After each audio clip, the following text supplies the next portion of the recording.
Shahran. Bismillahirrahmanirrahim. Alhamdulillahi Alamin.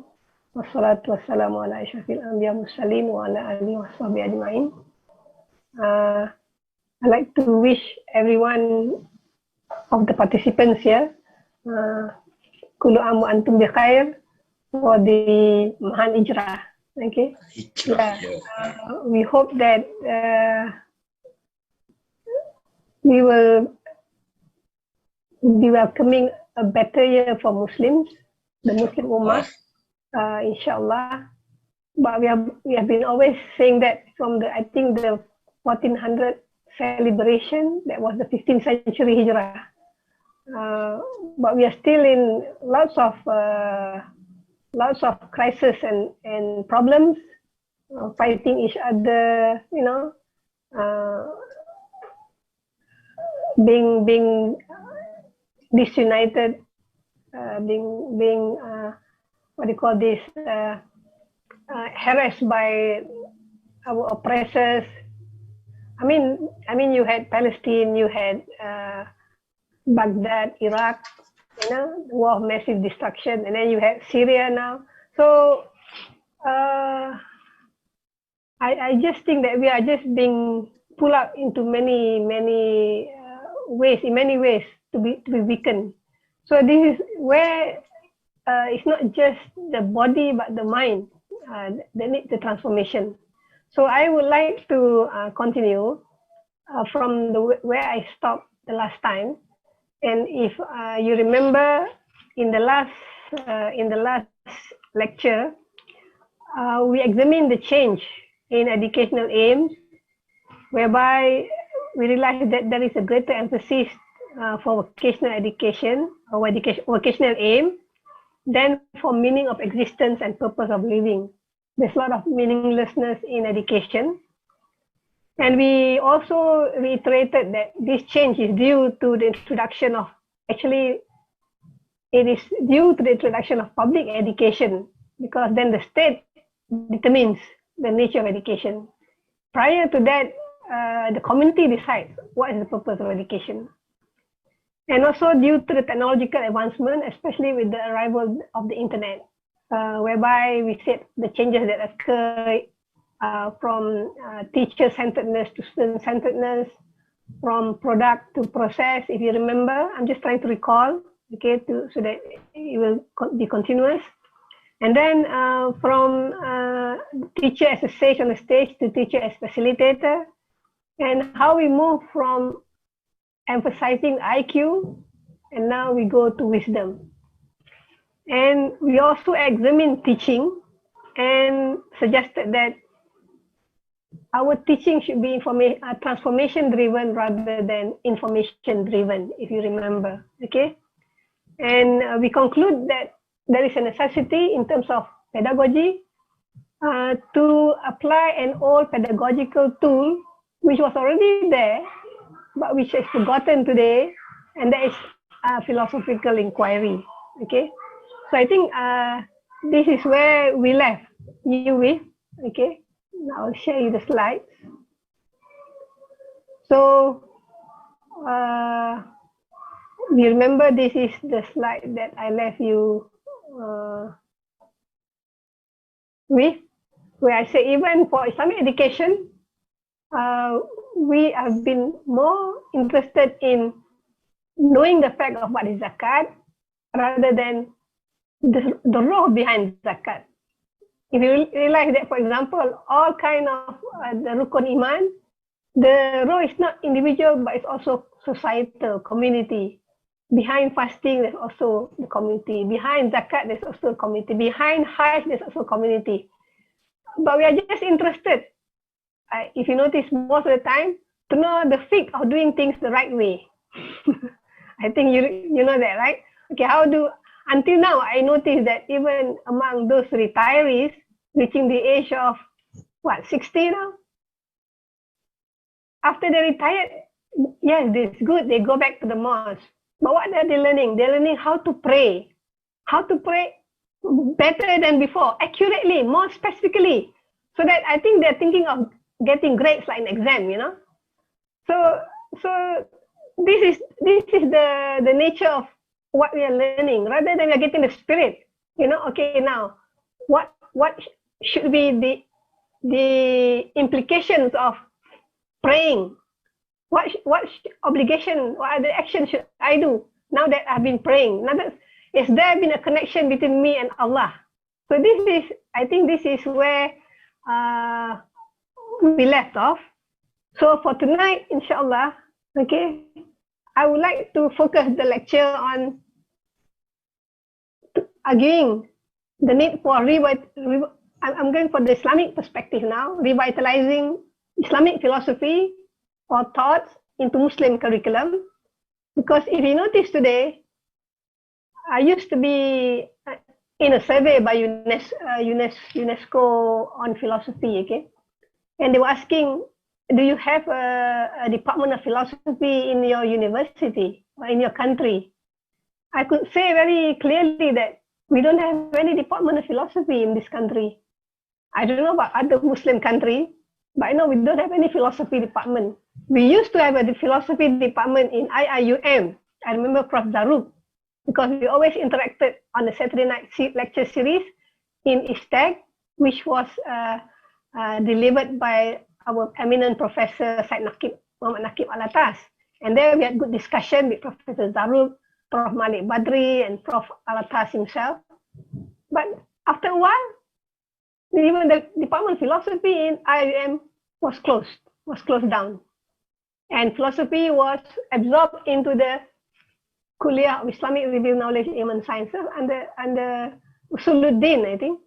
So I think we have been depriving ourselves of a very important discipline, okay? Not less as important as, important for religion as well, okay? We've been depriving ourselves and our young generation from this discipline. And we must bear in mind that when we talk about philosophy, in the early stage, philosophy is the mother of all the sciences. Now, philosophy encompass even physics, even mathematics, all the intellectual sciences. And as human civilization developed, okay, all the sciences break away from its mother, philosophy. So today, contemporary philosophy is only left as a philosophy subject by itself. But in those days, you're talking about in the, let's say, 8th, 7th century, philosophy means the intellectual sciences, in contrast to the revealed sciences or the sciences from the kitab. Okay, so we like to argue for the revitalization of Islamic philosophy into our curriculum, not to deprive the young generation of it for a certain specific reason. Basically, it's related to mind, and also the application of the pedagogy of philosophical inquiry, which is necessary to meet the contemporary challenges. So, what are the contemporary challenges? Okay, this is my thesis. Okay, my first premise is we have an educational problem. We don't have meaningful learning. It's more vocational. It emphasizes now for the 21st century, the soft skills are being emphasized. The second premise is our ummah suffers the same problem as the other nations, other civilization. There is educational dualism in the sense we have religious science and also the secular, quote-unquote, secular alien foreign science. And Islamic education is not transformative. And Islamic studies education also vocational oriented. And then the third premise is we have been offering a lot of solutions for the Muslim Ummah. Basically for education dualism, we have employed integrated curriculum.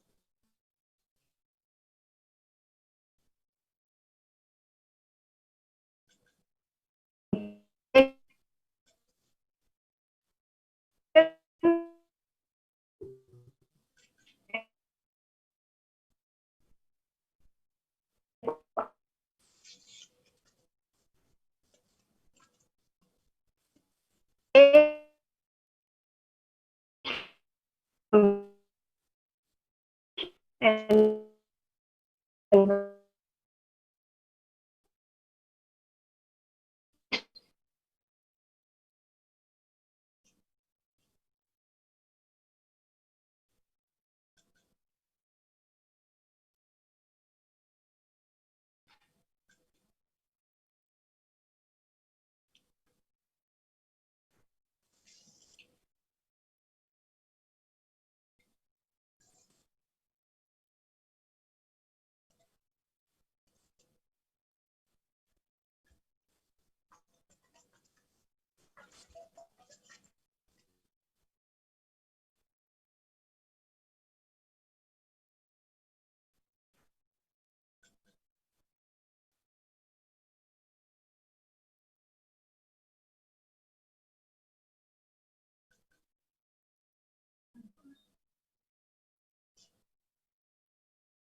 We wait for a while. Prof will come back.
hello,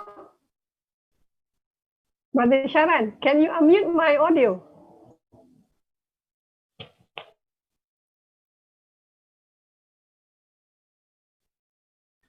Yes, Prof, we hear you. Yeah. Okay, because Okay. I see the muted sound. Okay. Yes, yeah. Okay. Okay. Now let me go back to the screen then. I see my screen right now.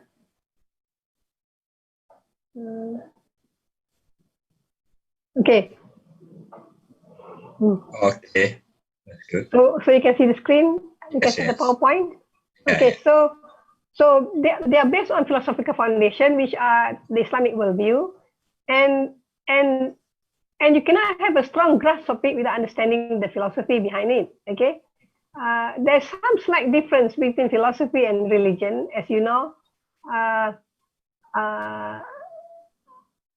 Philosophy, I mean, even science, all these three disciplines, science, philosophy, and religion, claims that they are seeking for the truth. Okay. But science seeks the truth through empirical means. So it's very important to have your 5 common senses. Okay. And then use the rational mind to interpret it. Philosophy is also a claim for the truth, but it's using the rational mind. And you notice that there are limitations to this empirical and also the rational mind. They cannot know everything, and that's why they have to speculate sometimes. And religion is through revelation, and they believe in what is revealed is absolute truth, whereas whatever you discover in science is not the ultimate truth until you reach the saturation point. Okay, so basically we need actually all 3 forms of knowledge. You know, we cannot just ignore religion or ignore science or ignore philosophy. So they are necessary.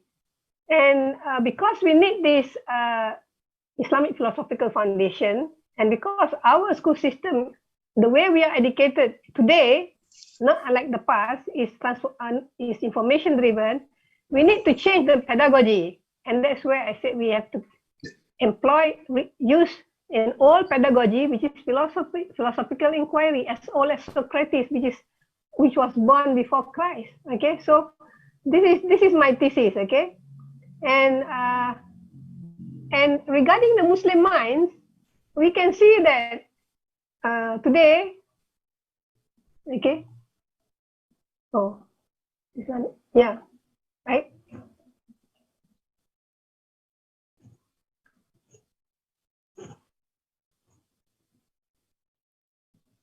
So this, okay, let me go back.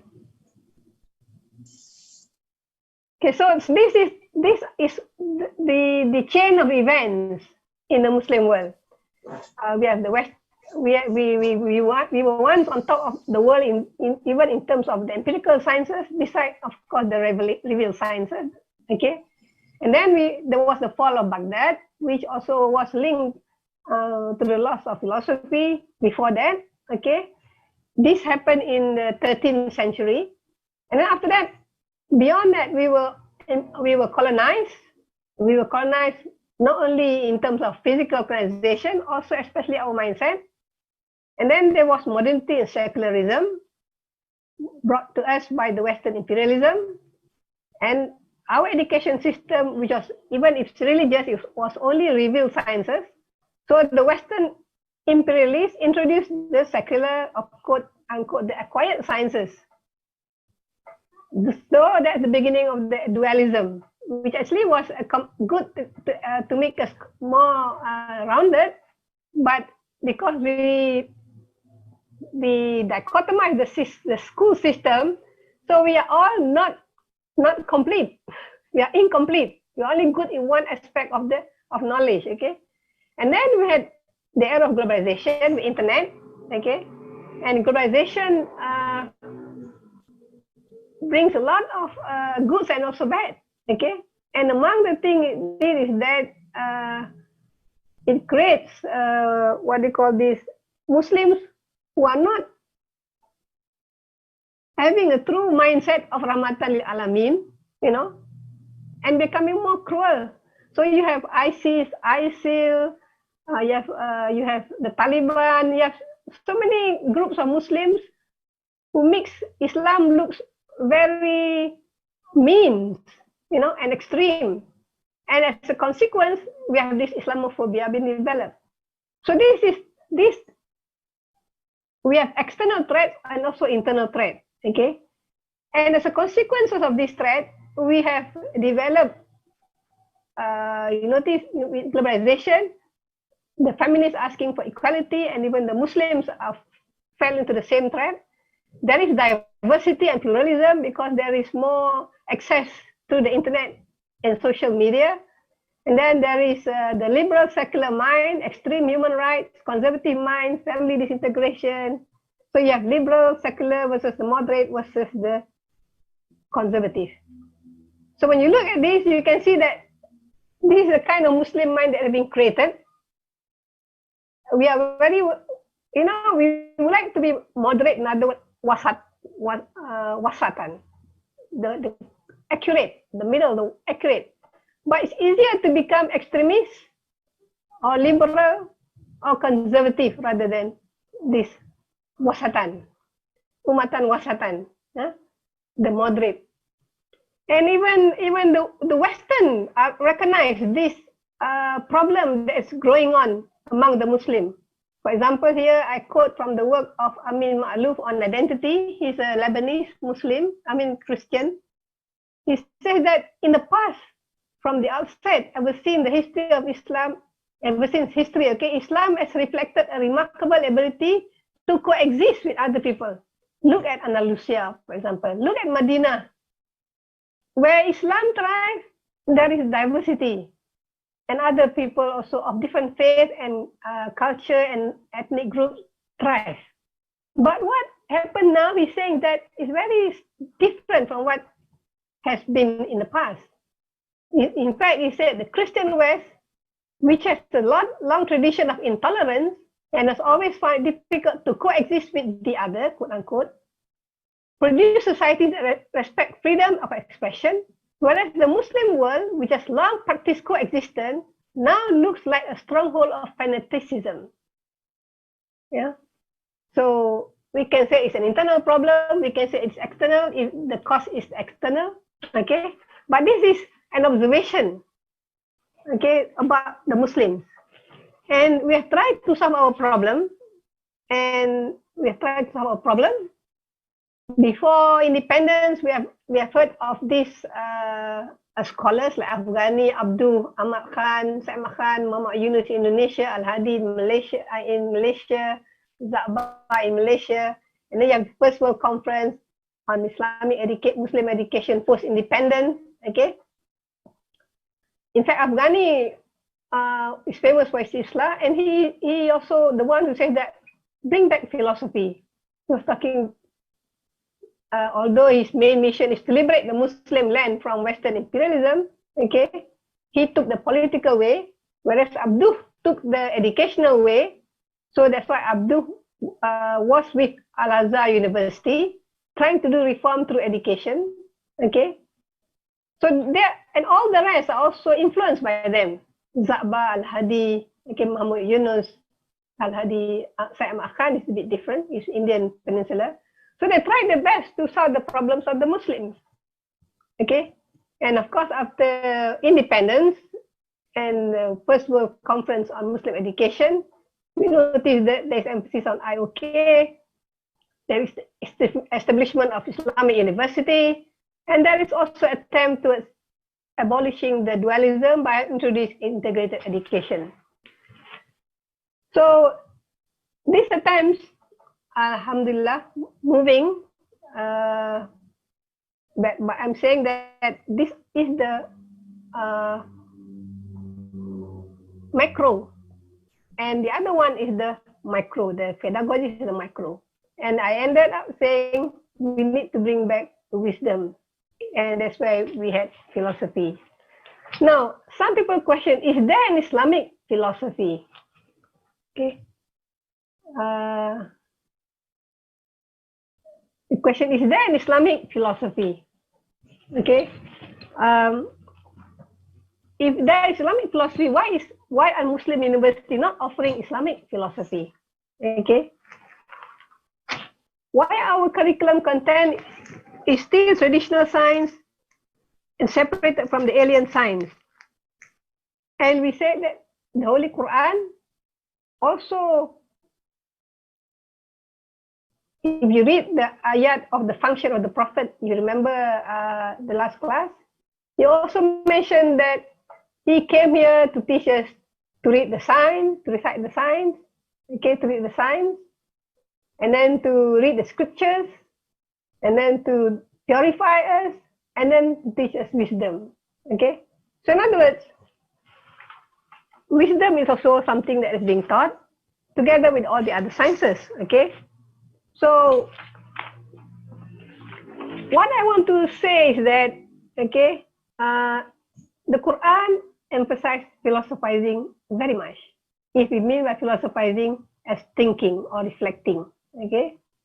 Just let me go back to the slide.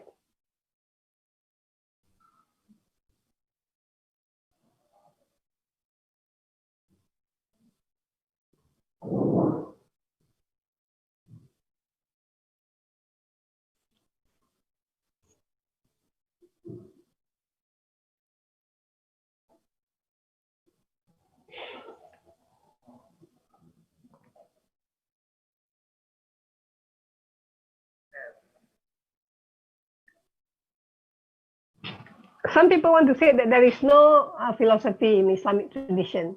But if you look carefully, okay, even Lehman, the British philosopher, says that that is not true. The Muslims had their own philosophy even before they interacted with the Greeks. And Islamic philosophy in the Muslim world grew from intellectual exchanges between the Syrians, Arabs, Persians, Turks, Berbers, which reflect the richness of the Muslim culture. Okay, so already they were interacting. And Islamic philosophy and the sciences has its roots in Islam. Okay. Before the coming of Islam, look here, the Arabs, they achieved cultural legacies with the world today is poetry and literary tradition. They're very famous for poetry. Remember the Ukas festival, okay, where they always compete in terms of poetry and literature. So they had this before the coming of Islam, but Islam changed that a bit, or even a lot. It's a revolution, okay, because Islam provided them with a coherent worldview. And Islam answers the question it raised. For example, what's the purpose of living? Where are you going after this, after death? Is there life after death?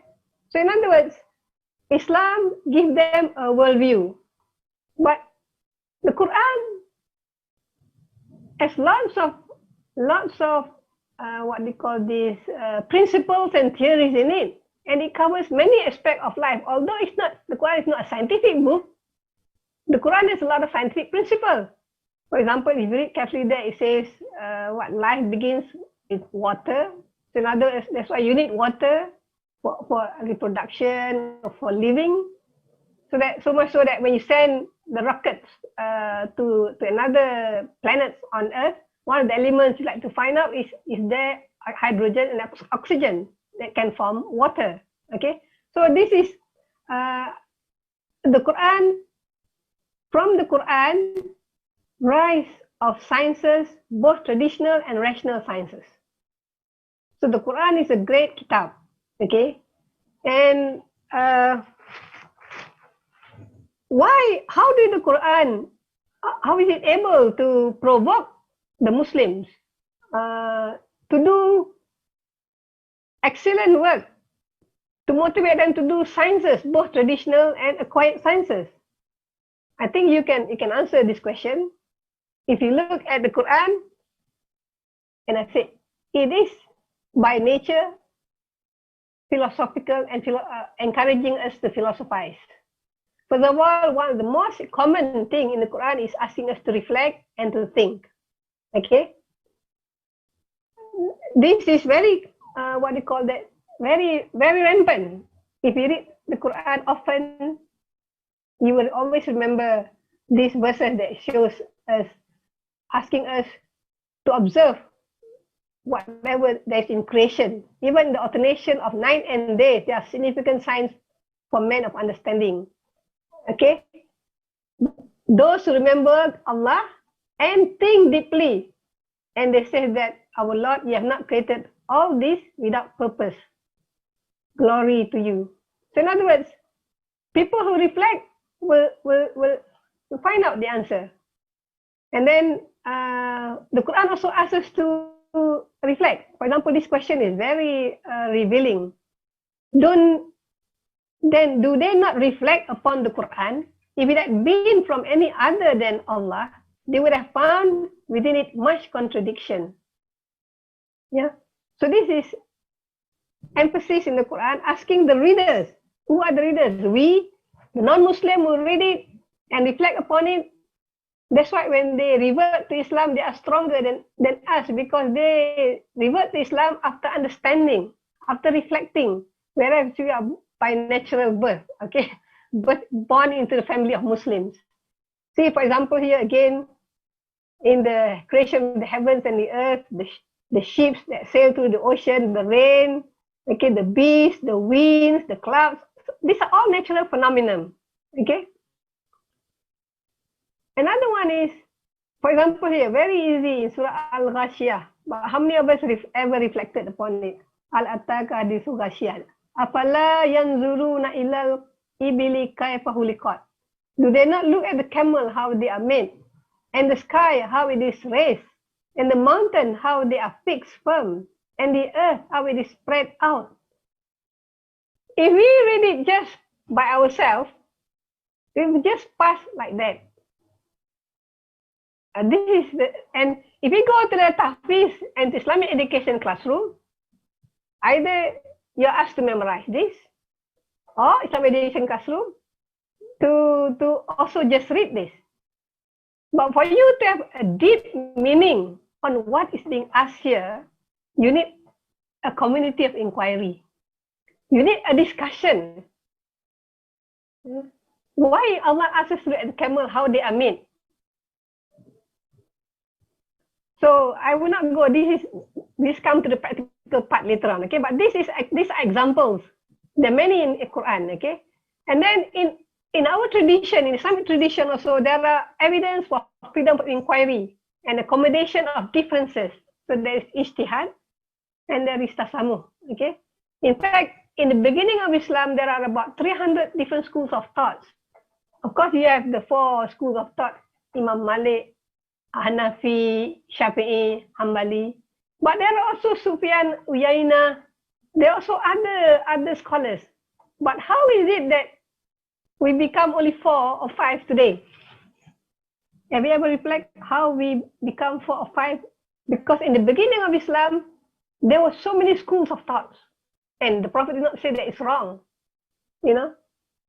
So what are these schools of thought? In other words, these scholars have the authority to pronounce some fatwa or some judgment, okay? And they are sustained by their followers. So when the followers are no more there, then they close down. So that's why we only have 4 today, because these are the schools that have followers. Once you don't have followers, you will close down. Okay. So in other words, it's not Islam that closed them down. It is their influence, their circle of influence. So, but Islam encourages freedom of inquiry, so much so that if you make a mistake in your judgment or in your fatwa or your ijtihad, the Islam say that you be getting sin, or you will minus mark from you. No, Islam doesn't say that. Islam say that, but if you make the correct judgment, if you make the correct pronouncement, you will get 2 rewards. So this itself is an encouragement to think, even if you might be wrong. But you must base on some criteria. Of course, definitely thinking must be based on criteria. Okay? And even in the tradition of Prophet, which I mentioned the last time, when he sent Muaz as the governor to Yemen, he asked him, how do you decide on an issue? The first source is the Quran, and then Sunnah, and then the other thing, Qiyas, and so on. Okay? So there is, in our tradition, there is freedom of inquiry, which is from the Quran and from the Sunnah itself. Now, who came up with the scientific method? Was it the first Bacon, who wrote Novum Organum? Or was it the Muslim? What year was Bacon living? Was it in the 11th century or much later? Now, if you understand our tradition, there is Ibn Tufail. I don't know how many of you have heard of Ibn Tufail. He wrote the book Hai Ibn Yaqzan. If you translate it, alive, son of alive, Hai Ibn Yaqzan. What is this book about? Actually, it is a philosophical novel. I think he wanted to show that you can reach the truth either scientifically or from the Kitab, from revelation. But in that book of him, when you talk about scientifically, you can see how we excel in terms of scientific knowledge and methods. Yeah. For example, this is the story is like fiction, but from this story also people are saying that the story of Robinson Crusoe the idea of Robinson Crusoe came from this story, because here is a child who was floating at the river by the parents. Okay, was raised by deers, mouse deers, or reindeers, you call it. And one day, the mother deer passed away. And what did the boy do? By the time he was already a boy, maybe a adolescent, he was trying to investigate why did his mother die. And he was doing some hypothesis and testing. So anyway, I won't dwell on that, but the point is, it's not Briford nor Roger Bacon who introduced the experimental method. It was introduced by the Arab, but the Bacons were the one who cultivated and spread it widely in Europe. Okay, so then we had from the Quran the scientific method. From the Quran also we had critical examinations of tradition. Okay, that means, in other words, we are even asked to be critical of our tradition. Talking about the scientific method, asking for proof, don't think that those people who ask for proof are heretical, because Prophet Ibrahim alayhi salam, he even asked for Allah to show this proof, not because he doesn't believe. He said, I want to be firmer in my faith, to the extent that Allah asked him to get the birds and spread them, kill them and break them into 4 pieces, and then put them on different tops of mountains, and then they come back together with the will of Allah, just to show. So in other words, if people have doubts or people start having ambiguity and wanting proof, it doesn't mean that they don't believe, but they want to be firmer in their belief. And this is where philosophy comes in. I will explain to you later on, okay? In terms of firming our belief. Because if we don't ask, we are just believing not through our own thinking, not through convincing ourselves, but just believing. So if we believe just because we are believing others are believing and our teachers say so, it's a very weak faith. And once you are put to test, a strong test, you might fail the test. Okay, so that's a difference. So that is where Quran asks us to examine tradition, and the people who follow tradition will question, what even if I brought you better guidance than that which you found your fathers following, you still follow their footsteps? So this is the question posed by Allah subhanahu wa ta'ala to the readers of the Quran. So how do we feel when we read this? Either we don't understand Arabic and we don't read any translation, and we just read for the sake of barakah. You know, so then we are not fulfilling the Quran as hudan lil muttaqin, a guide to the taqwa. Okay, so these are. I will go now to who are the great scholars in early Islamic philosophy. First, we have the Mufassirin, those who translate the Quran, and the muhadithin. Okay, and the fuqaha. How do they work with the Quran? They were using linguistic, and reading the text. And if there is no text, then they would use qiyas or analogy and ra'yu, that is independent judgment. Okay. Now,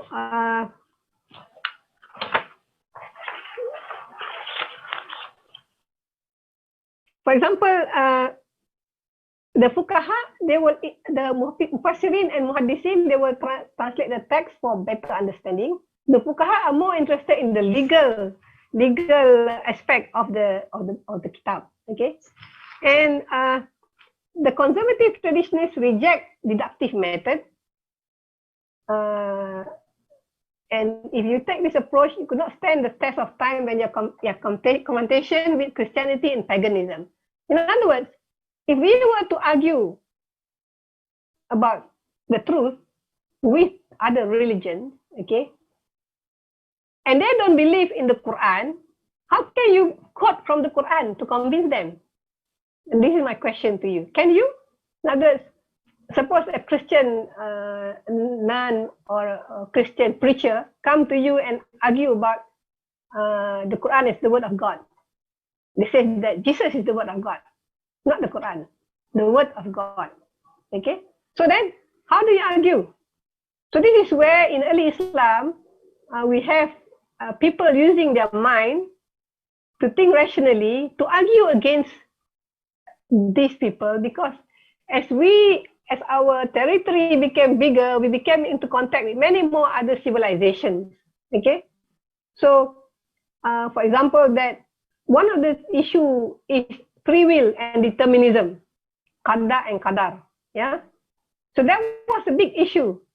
And even among the Muslims, they were divided into Murji'ah Jabariyah, Qadariyah.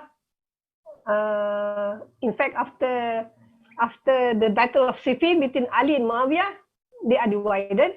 Okay, and that's where you have the Khawarij and the Shia and then the Murji'ah. And then later on, they were also still further divided when they have the Mu'tazilah coming in with the idea that you have free will, and then the other comes in, everything has been determined. So this is a long issue. I won't dwell into this. That's why you need to study Islamic philosophy. That's why you need to bring Islamic philosophy into our classroom to understand how we have developed into what we are today. Okay, and see that this year we say kalam and philosophy. Kalam is theology, and kalam is the one that deals with aqaid or the principle akidah, and this that's why it's put like this and it's put under usuluddin. Okay, in the 7th century you have this division of divine justice, free will, predestination, wajillah, and it's called kalam, and they began to use a lot. They began to get contact into the Greek philosophy, and they began to use the tools of the Greeks. But none of the controversies were philosophical in the Greek sense, which only appeared under the Abbasid dynasty in the 9th century. Okay, so it would be a mistake to regard philosophy in Islam as starting with the translation of Greek texts, because we already had our own problem before we interacted with the Greeks. Okay. Even before Greek logic, Muslims were involved in philosophical argument in the fields of jurisprudence, nature of law, analogy, and meaning. So we were already doing it, but there was no such thing as a Greek ideas then. It was only when we came into contact with the Greek, when Caliph Al-Ma'mun gathered all the books on philosophy and sciences and mathematics from the Greek into his Baitul Hikmah. Then only our scholars begin to read their works and get to know about Aristotelian logic, for example. Okay, so Aristotelian logic was used for conceptual clarification in this analysis of the text. Okay, and these philosophical tools were first employed by the Mu'tazilah to defend Islam against the Christian attacks on the Muslim creed. So in other words, this tool was useful. It was utilized by the Muslim to defend Islam. Okay, and Al-Ghazali, although he was against the philosopher, he wrote the book Tahfud al-Falasifa, and inside that book there were 23 items, I think, I can still remember, of which 3 items that were professed by the philosophers could be considered as heretical. Okay. For example, the belief that the universe is eternal. That means there is no beginning and there's no ending. It's eternal. It's forever will be there. So definitely that contradicts with our belief if you are the Ahlus Sunnah wal Jama'ah. Secondly, they believe that God, there is no physical resurrection on the day of judgment. Okay. So that also contradicts. Maybe I like to ask you, how do you know that there will be physical resurrection and not just spiritual or mental resurrection? Have you pondered over that?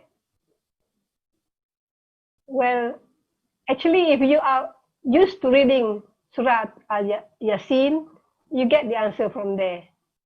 You remember reading one of the verses? It says that on that day, your mouth will be closed. You can't speak, right? And then your feet, your hand will do the talking. So in other words, just from that ayat, if you reflect, that just shows that on that day, there are bodies, there are parts, organs of the bodies. So that's why it's physical. But if you look in the work of Al-Farabi, for example, as argued by Al-Ghazali, to these philosophers who've been influenced by the Greek, especially Al-Farabi, they believe that it's just in the mind. For example, you are very happy in this world, You really got lots of goods. You are rich, you are wealthy, life is very good for you, okay?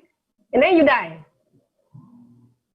So when you die, it is your soul who feels the pain because you have been enjoying yourself and getting all the goodies in life, and suddenly now everything has been deprived for you when you die. So it's the soul that feels the pain. Similarly, if you are oppressed in this world by people, you're not only poor, but people manipulated you, take advantage of you, you're really oppressed, and nobody is helping there, okay?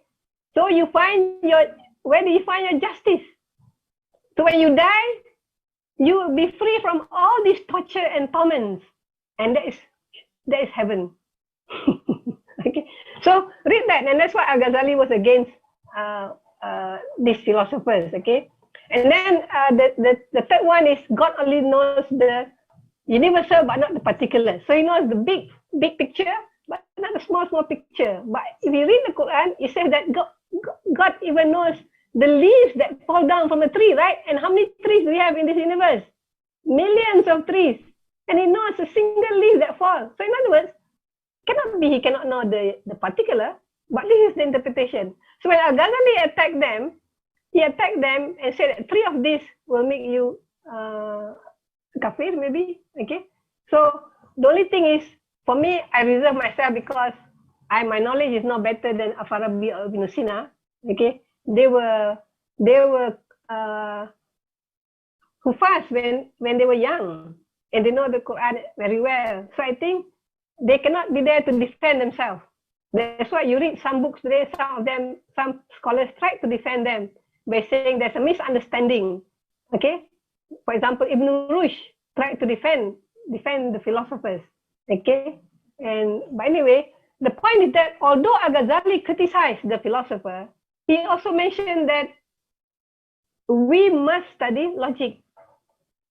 We must study logic, even though it comes from the Greek. He studied logic to defeat the philosopher themselves with this logic. So you must study logic, he says. You must study also medicine and mathematics. Okay. So this is Al-Ghazali. Okay. And he claimed that if you study the Quran, you can see Aristotelian syllogism already being used and recommended in the Quran. Okay, and he gives illustration of this Aristotelian logic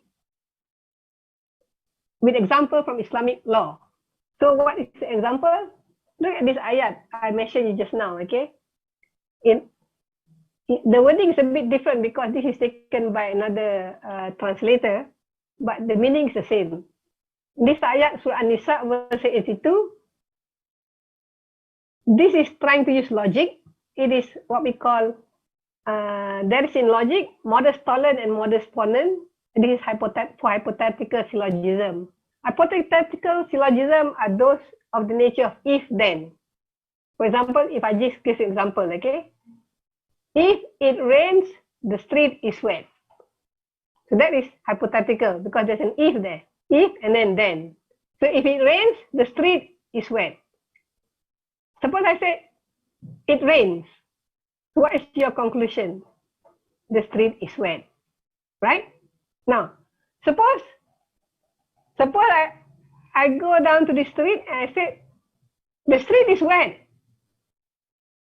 Can you conclude that then it must have rained? Can you conclude that? I can see Mumtaz disagreeing. Okay, Sister Mumtaz.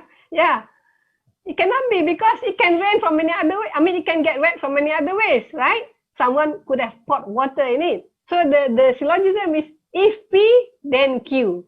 P, therefore Q. If P, then Q. Not Q, therefore not P. Okay. So if you look at that syllogism,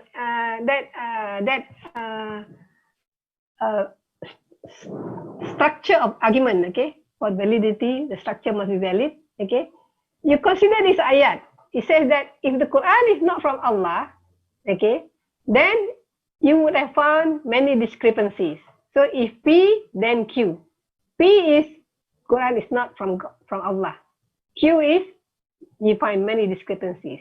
Then the ayat says that, but you study, you say that you found no discrepancy. So not Q. Therefore, your conclusion is the Quran is not from Allah. The Quran is from Allah. So this is what Al-Ghazali pointed out. He wrote also another book, Al-Qistas Al-Mustaqim, I think, where he talked about logic. Okay, he wrote many books. So why with that spirit of philosophy in the 11th, 12th century, why did we lose it? What happened until we were colonized? And then we only studied the revealed sciences and we ignore the intellectual or philosophical sciences until the West colonized us and tried to give us, put on our plate, these other sciences that is missing. Okay? Well, there are several reasons. One is, for example, the excesses of the rational school of thought. For example, the Mu'tazilah, who was very good in defending Islam in the beginning, became obsessed with reason, and they said reason is superior to revelation. Even they make it a state doctrine because the Caliph was supportive of them, Caliph al-Ma'mun, and they persecute those who don't believe in their doctrine. So this is where there was the conflict between the philosophers and the muhadithin. Okay, the mutakallimin and the muhadithin. Okay, and then there were leaders who imposed ideas on all. For example, when you establish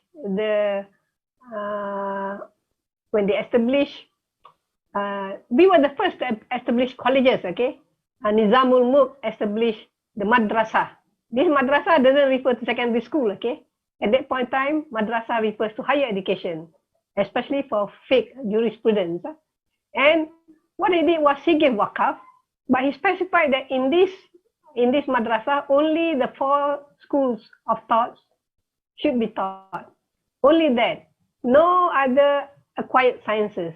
So the acquired sciences like medicine, astronomy, all have to be learned outside of the madrasah. So already there is so people were rushing for the madrasah. Human nature is the same whether now or in the past. Okay, you go to the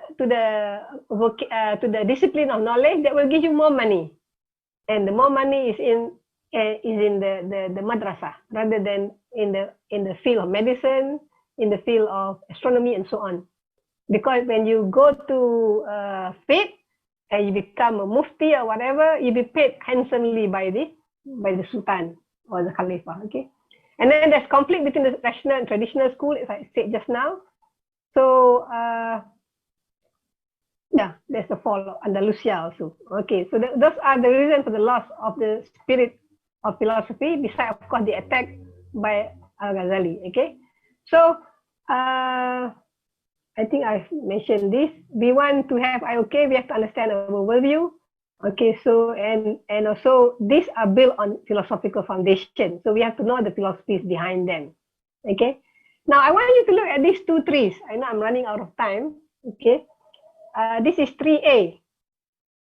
So in tree A, you look at this tree. We have the root is Western secular epistemology. You have no metaphysics. When secular, especially pragmatism, they don't have metaphysics anymore, which is a branch of philosophy, which I will dwell later on. So you have Kant, Dewey, and Mill. And then you have here, we are trying to do, what we're trying to do is over all of this, we are trying to do Islamization of knowledge, right? We want to Islamize the knowledge they have brought. Now compare it to these 3. So in these 3, we have the Islamic philosophers, and they have their knowledge rooted in the Quran, Sunnah, Ilham, all the sources of knowledge. So they use 2 books, the open book and the closed book. Okay. In fact, the notion of science based on the Quran is even understood by George Sutton, a historian of science from Harvard, when he says that how can we reach a correct understanding of Muslim science if we did not fully grasp its gravitation around the Quran? So even a non-Muslim can appreciate the source of knowledge for the Muslim. So you compare these two trees. Which tree is more promising in terms of producing our knowledge? We would not need the first tree just now if we were already advanced in the knowledge, right? The first tree just now was not rooted in Islamic tradition. So we try to Islamize it. And we might be spending a lot of time. But why aren't we reclaiming our conversation? Why aren't we connecting to Ibn Sina, Al-Mawardi, Al-Ghazali? Why are we disconnected from our conversation? You look at the West. Are they disconnected from reading Plato and Socrates? Who they claim to be the source of their civilization? For them, the source of civilization is not Jesus Christ or Isa al-Masih. For them, the source of their civilization is Socrates and Plato. Okay? Are they disconnected? No. Today, you go to a Western university in America or in England, they're still reading Plato's Republic. They're still reading Thesis. They're reading so many of his books. In other words, they are still connected with their roots. What about us? We read the Quran and we ignore these scholars. Whereas these scholars have been doing things to interpret the Quran and put it into action. So this is one thing that we need to do. We need to reclaim the conversation to build back these three. I'm sorry if the proponents of IOK might not agree with me, okay? But I'm saying that we need this. We cannot be using IOK and trying to put the ideas of all these scholars if we don't read these scholars. But how many of our universities or schools make us read the works of these scholars? Make us reclaim the conversation? No, I think we don't have it. So we need to study these philosophers and the theologians' work. Then we can understand better. Okay?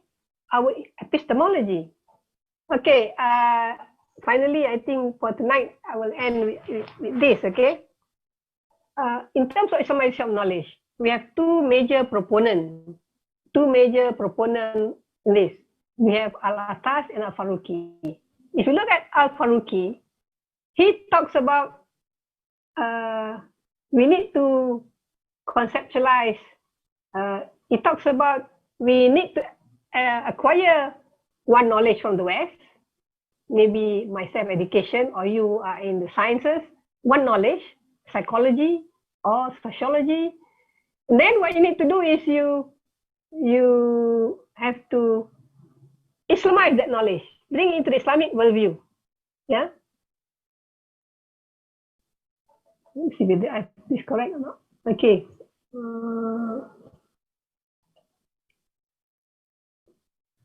Okay. So once you conceptualize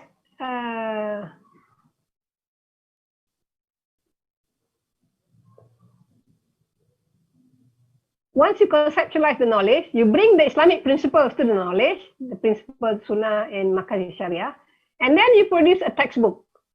So I think one of the important goal of IOK with Al-Faruqi is coming up with Islamic textbook to replace the Western textbook. Okay? And then you apply the knowledge. The failure of most of us is we have a body of knowledge from the West because we study in Western university, okay? But we lack this, and even if we just read the Quran, we lack the conversation with the Muslim scholars of the past who have been dwelling on this, okay? And that's why we are taking a long time to come up with Islamic text. So that's why when I was in IIIT as the chair or director for this area, I was telling them that I'm not going to talk anymore. I'm more interested in writing the textbook because I think we have been talking for a long time. Okay, but to write this textbook, that's where the philosophies of both the Western and Islamic comes in. Okay, and this is our shortcoming. If you look at Al-Atas, I think Al-Atas is more systematic, it's more clear. If you look at his text, Al-Atas offer students of ISTEC with the Quran, Islamic philosophy, Islamic legacy, and then modern Western knowledge and Western history and philosophy.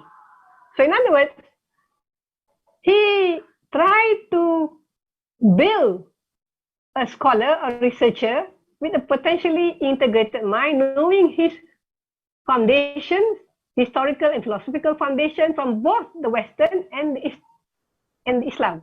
Then only they can make integration. Then only he is interested in building the scholar. And after that, once you have built the scholar, his mind is in the correct frame of mind.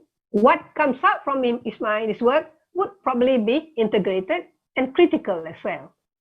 So you compare that with Al-Faruqi. Al-Faruqi did not build this scholar.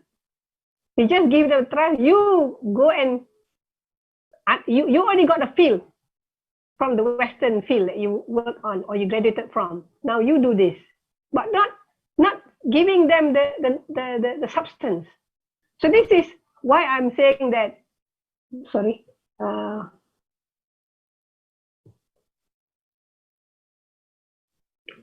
Why I'm saying that we should maybe combine Al-Atas and Al-Faruqi, because here we need Al-Atas as the foundation stage, and then Al-Faruqi is the next stage.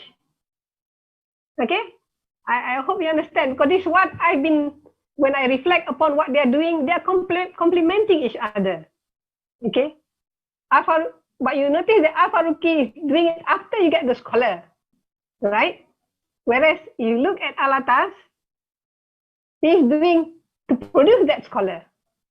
So in other words, I would concur very much with Al-Atas because he laid the foundation. He laid the historical and philosophical foundation for the scholar to work later on. Okay, so now we have, if we are talking about the curriculum of Islamic universities, before we can produce this integrated mind and do the IOK, we need to provide them with the foundation, the philosophical and historical foundation of both Western and Islamic civilization. And then they have to, which is they have to know the Nuclear science, and they specialize in the acquired science, which that means they will have the three methods of knowledge, methods of getting knowledge: rational, empirical, and revealed. So this is what the curriculum should be. Okay, but we notice that we have this, in separate kuliah, except for in IIUM, we have it combined with the acquired sciences, the social sciences only. Okay, but we are not giving them this, and this is the most important thing. We're not giving them this. Why? Because we don't have a department of philosophy. We have a department of history.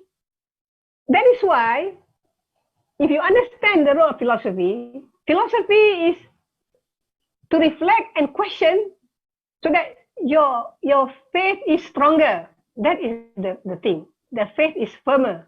That's why Syed Hussein Nas, another philosopher in George Washington, I think, said that the teaching of Islamic philosophy is urgent because it is the means of protecting the truth and providing ways for repelling attacks which are made against it from all sides. He considered this even a religious duty. And if we look at another scholar in the Malay world, he said philosophy provides intellectual basis for understanding and belief. He is Hamka, very well known. He's saying that you need this even when you study the Quran. And the same thing with all the other scholars. And there are many more contemporary scholars like Professor Osman Bakar, Professor Wan Muhammad Nurwan Daud, and so on. Okay, who say that we need this to reflect. Okay, and so why philosophy and philosophical inquiry? If I advocate philosophy, am I running away from Islam? No. Actually, if you look at the worldview and philosophy, they are discussing the same thing. If you look at the component of philosophy, briefly, philosophy has four major components. The highest one is metaphysics, beyond physics, what is unknown, existence, okay, unseen. So what is the nature of the universe, the nature which is observable, the nature of God, the nature of man, okay. So the universe means, is it created or is it eternal? Is God one or God many? These are some of the issues, okay? And then there is knowledge or epistemology. That means, how do you know? What are the sources of knowledge? Is true knowledge possible? So on. And then you have ethics, which is values, right and wrong, good or bad. So in other words, if you look at this, these are the things that we talk about in worldview. Even in our Aqaid, we talk about this thing. Aqaid is basically metaphysics, and then we talk about knowledge, ilm, and then we talk about akhlaq. Okay? Even the kalam, they deal with, first of all, is Aqaid, and then they deal with akhlaq, and they deal with faith. Okay, so this is there. And then logic. Yeah, logic was not in our tradition until the Greek came. What is logic? Logic is not a branch of knowledge which we dwell upon, but logic is the mean or the tools of doing philosophy. I just shown you Aristotelian syllogism just now, which is hypothetical syllogism.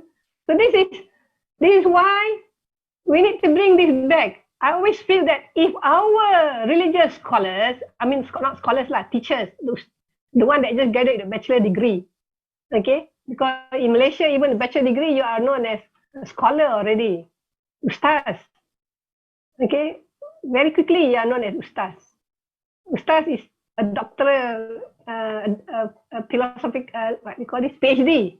In Egypt, we PhD, right? But here, ustaz, once you get the bachelor degree. I wish that for all of us in our journey to become a Muslim, okay, after we know Islam, we should get some acquisition of philosophy, because that is the one that will trigger the mind to think. Otherwise, only the fuqaha will be doing the thinking to solve the society's problem in terms of right and wrong, halal, haram, such things. But not in terms of strategizing and so on. Okay, so this is where I will end today. Okay, I don't think there's I will talk more about philosophical inquiry next time. But let me conclude with saying that we have to bring back Islam pragmatism into the curriculum to develop critical, creative, or ethical minds. To have a questioning attitude to revive the pedagogy of philosophical inquiry and philosophy, where teachers should model the thinking process. They underscore the importance of the process of reaching the solution and not just the solution itself. And there should be a balance between subject and learner-centered, not just subject-centered to learner-centered. A balance. Sometimes you have to be subject, sometimes you have to be learner-centered. And even if you are a Western scholar, Western philosophy, I would like to quote someone with the importance of philosophy in religion. Yeah, there are two of them. They are proponents of philosophy for children, which I study a lot. Okay. For example, here, Paul Tillich, I think. P for C has a religious aspect because it recovers the debt we human beings have lost by offering to promote questioning, wondering, and reflecting on our nature and our existence, I think, our ideals. Okay. Anne Sharp, a lady professor, says that P4C made its debut in a nation that espoused separation of church and state. That's America. Okay, a nation committed to democracy and pluralism, in which children are exposed to many worldviews, and there is freedom of religion. P4C was primarily designed for children in school setting, where disposition of tolerance for persons of all races and creeds was not only assumed, but fostered. Tolerance is fostered, okay? Therefore, it follows that the content and methodology of P4C be appropriate for children of all religious persuasions, affording them an opportunity to seek justification for their own beliefs and give the tools to think for themselves. I think this last part is the most important thing that I want to share with you. In other words, we must have a method where we have the opportunity to seek justification for our own beliefs, just like Nabi Ibrahim alayhi salam. And give them the tool to think for themselves. Then you're more firm in your faith. Even Al-Ghazali went through this stage of doubts. Yeah. So we should make sure that our faith is standing on firm beliefs, firm belief based on firm justifications. So that is what I want to share with you tonight. Next week, I will go, inshallah, into the pedagogy itself. Thank you, Brother Sharan. Assalamualaikum. Thank you. Thank you so much, Prof. A very detailed, very inspiring talk. I remember for our discussion with Prof. Abdul Hamid Abu Sulaiman, he said we have to question ourselves. Is the Prophet Muhammad the true prophet? Not just to question our faith. How do you know that Prophet Muhammad is a true prophet? We have to question ourselves. Then we come to the answer, then we can truly believe that he is the prophet. And he has the answer. So this is very important for our young, of course, there are our young people now, they question a lot. So, and then we have to know how to answer them in the right way. We have 2-3 questions here from the Rifai. Prof already mentioned this, but maybe another explanation. Some argue that Muslim scholars engage in Greek philosophical and polemic argument. That is why Muslims lost their creative and empirical research skill. I read this in the book called Suicide of the West. The early Muslim thinkers took up philosophy where Greek left off. In Aristotle, the Muslim thinkers found the great guide, Muslim philosophy. In subsequent centuries, merely they choose to continue in this vein and to enlarge Aristotle rather than innovate. So we lost creative and innovative thinking due to this influence of Greek and Aristotle philosophy. Is that, what's your comment, Prof? Yeah, I've heard of that argument given before. Okay, there are two sides to that. One says that by adopting the Greek philosophy, we become more rational and we abandon the empirical. Okay, but the other side of the coin is, well, we look at our what they call this, our philosophers. When did we become a system that abandons this? I mean, I've given some explanation just now. It's interference of the state in education, okay? And when the states only patronize some sciences and leave the other sciences to dwell by itself, you know, because the state already comes in the picture, right? And the state only emphasizes the revealed or the nuclear sciences. So then, who will take up the acquired sciences? And there is no much reward in the acquired sciences. The state don't give that much reward for it. So there is also another reason for it. One reason for it to what do you call this? To demotivate people to study the empirical sciences. The other one is, if you notice, Al-Ghazali also give a very deep blow to the philosophers. Okay, and as you mentioned, these philosophers use rational sciences.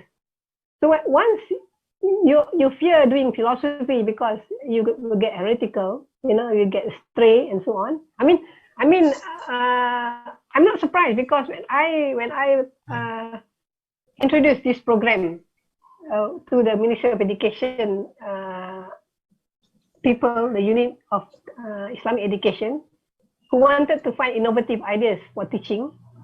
When I was presenting it, it's not finished yet, just the beginning, where I used the word philosophy, straight away one of those staff said, you are going to lead our people astray.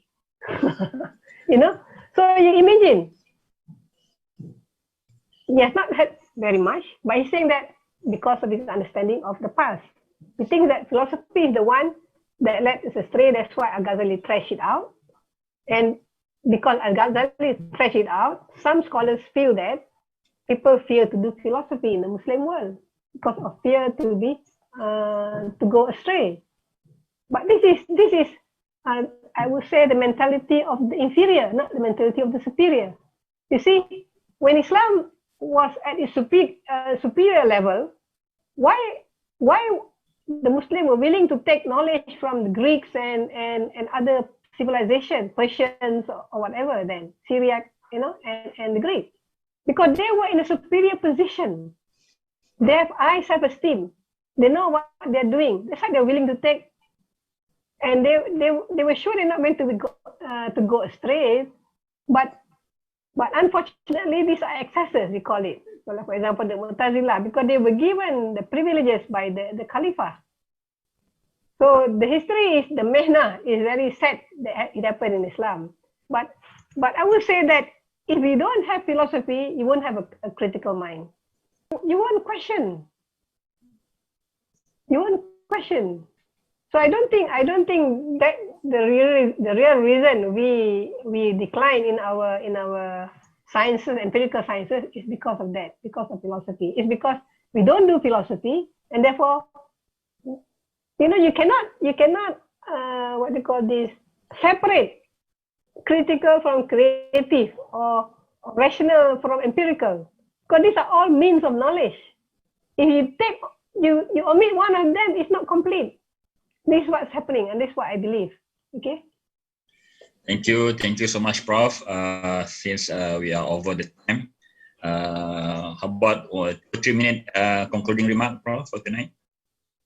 Well, I would rather have the question actually. I don't want to speak so long, but because the class is very short, Okay. when you want to explain something like philosophy or sociology, it's not just like empirical science, Right. It's very precise, they're very sharp. So you need time to explain, but the most important thing is the question. Okay, that is where the challenge comes in. But I still don't know how to shorten my time for explanation, so I'm losing time for questioning. But inshallah, once I've given the theoretical aspect, then explanation will be less in the future. It's more on the practice. But we would like to have questions. That is the idea. It will be. I hope you bear with me, and I think the next class will be a bit more practical oriented, inshallah. Okay. Thank you so much, Prof. We have the same.